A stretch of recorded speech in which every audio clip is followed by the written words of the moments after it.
Hi, this is Professor Schneiderman, and I want to go over the core concept of textual analysis or close reading.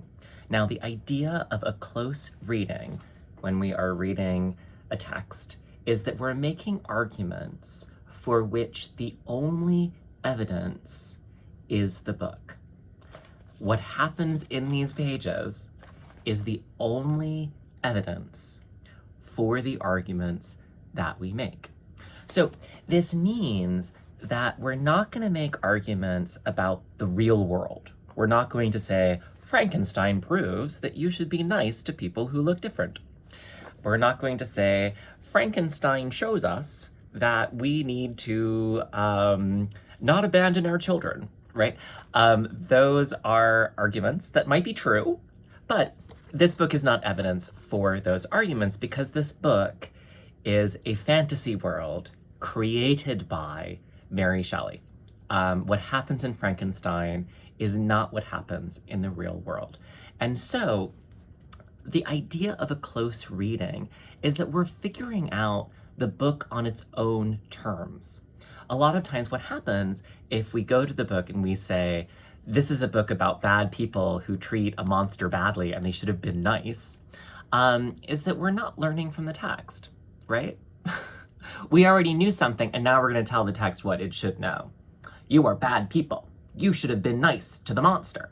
That might be true, but there's no point in reading the book. We already knew that before we read the book, and now we're just trying to teach the text instead of the text teaching us. So a textual analysis requires us to look very carefully at the material in the book and then make an argument based on it. So, for example, we might look at the theme of isolation.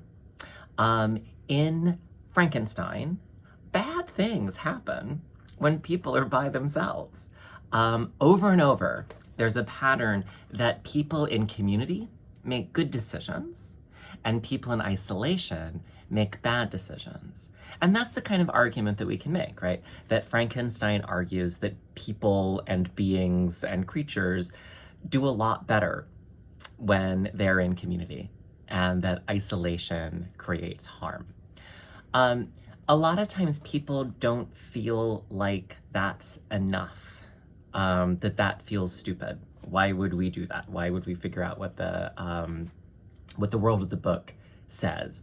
And the reason is, well, I mean, I do think it's worth it on its own, but assuming you don't, I'll convince you that it is. It lets us make better arguments later. So one of my favorite analyses of literature is an article which talks about how in representations of OCD, and it uses a particular film, but I think you'll recognize this, that in representations of OCD on film and television, there's a pattern by which a character who has a particular kind of tic or a particular problem is able to overcome that problem when they meet someone that they want to overcome it for. That basically love is a cure for OCD. Now, if you look at the literature on people who actually have OCD, typically they're too concerned about other people. They're so concerned about how other people are going to respond and whether or not they've hurt other people, that this is what actually exacerbates the behavior that the movie and the television say is going to help them overcome it. And so the question becomes, why in literature are we telling ourselves a story that we know isn't true? But you have to do the textual analysis to get the story that you can then take into the real world and say, why do we know this isn't true? To give you a very serious example of this, in the 2000s, there's a very popular television show called 24. And the plot of 24 included a lot of terrorists. And they had bombs that were going to go off any second, and the main character had to torture these terrorists in order for these terrorists to tell the torturer where the bomb was. That if he didn't shoot the person in the knee, if he didn't pull out his fingernails, if he didn't pull out his teeth, then the bomb would go off and all of his friends would die. The television show justified torture. Over and over again on this television show, there was this ticking time bomb scenario, and everyone watching this show was learning that torture is okay if there are lots of people whose lives are in danger. Now, the generals who teach at West Point were very upset about this because in real life, if you torture someone, one, they feel pretty good about the fact that they're going to kill everyone, you know. They're like, oh yeah, it's a really good thing I planted that bomb. You're a terrible person. You're pulling out my teeth and shooting my knees and torturing me. I'm glad that all of your loved ones are going to die. I just need to hang out like another 7 minutes. Two, it just doesn't exist. The ticking time bomb, the scenario in which you've captured someone who knows where a bomb is planted and is going to go off, and you need to get this information from them in the next 5 minutes. It's just not real. This doesn't happen. And three, in real life, if you torture someone, they will not tell you the truth. They will tell you what they think you want to hear, so you will stop torturing them.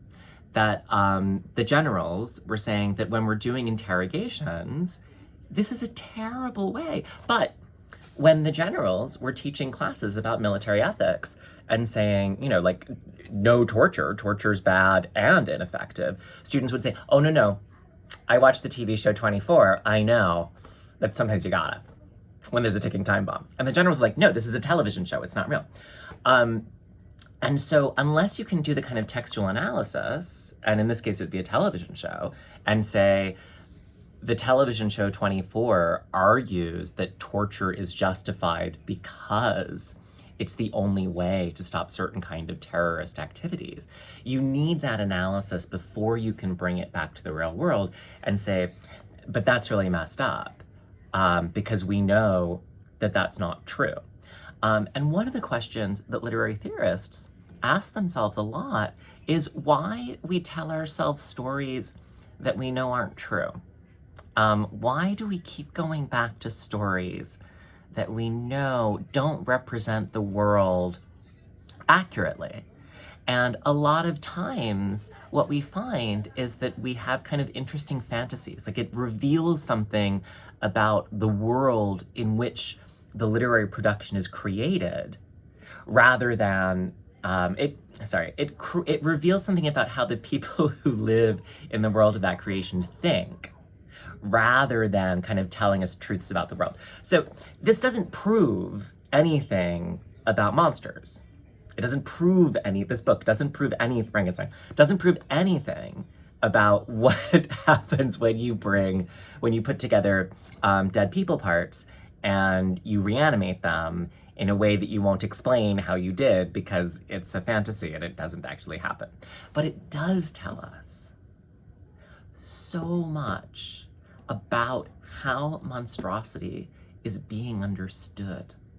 What constitutes monstrosity? How does the culture that is producing and receiving this text understand monstrosity, understand gender, understand isolation and community, understand criminal justice and punishment, understand science, understand ambition, understand friendship, right? That as you do the textual analysis, without going outside the world of the text, you begin to see all of these amazing things that you can then build other arguments on.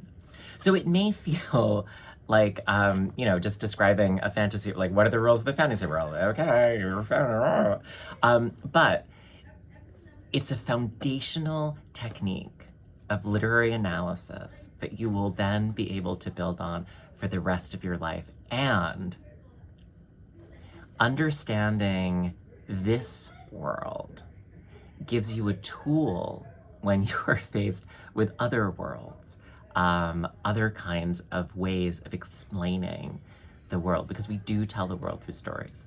So when we're talking about textual analysis, remember the key is You are only making an argument, you are only making a claim for which the text itself will be the proof.